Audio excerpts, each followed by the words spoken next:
মাদকের মামলায় যুবলীগের বহিষ্কৃত নেতা ইসমাইল হোসেন চৌধুরী সম্রাটের বিচার শুরুর আদেশ দিয়েছেন আদালত।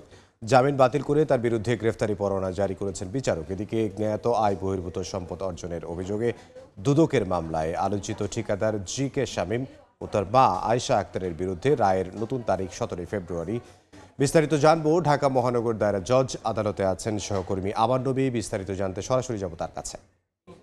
আমান, আজ সকাল থেকে ঢাকা মহানগর দায়রা জজ আদালতে এবং এখানকার যে বিশেষ জজ ট্রাইব্যুনাল রয়েছে সেখানে কিন্তু বেশ কয়েকটি মামলার শুনানির তারিখ ধার্য ছিল এবং একাধিক মামলার আজ আদেশ হওয়ার কথা ছিল। সে সমস্ত মামলায় কিন্তু আজ নতুন কিছু পরিবর্তন এসেছে।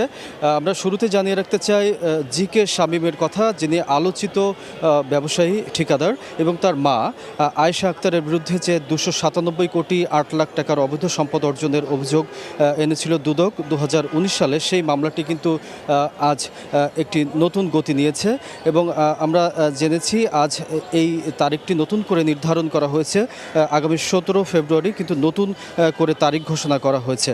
পাশাপাশি আমরা আজ সকাল থেকে দেখেছি খুলনা 2 আসনের সাবেক সংসদ সদস্য মিজানুর রহমান মিজান, তাকে কিন্তু আজ সকালে আদালতে আনা হয়েছে এবং তার বিরুদ্ধে দুদকের যে মামলাটি রয়েছে সেই মামলাটির শুনানি এখনও পর্যন্ত চলমান।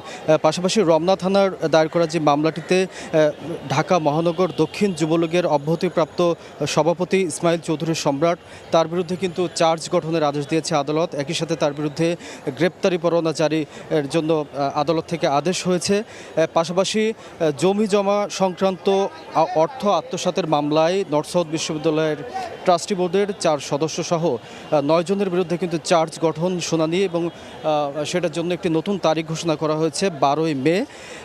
পাশাপাশি জানিয়ে রাখতে চাই ডাক্তার ইশিতা, যিনি র্যাবের প্ররোচনায় বলা হয়ে থাকে তিনি গুম ছিলেন, সেই ডাক্তার ইশিতার বিরুদ্ধে কিন্তু মাদকের মামলা ছিল। সেই মামলাটির আজকে কিন্তু রায় ঘোষণার কথা ছিল।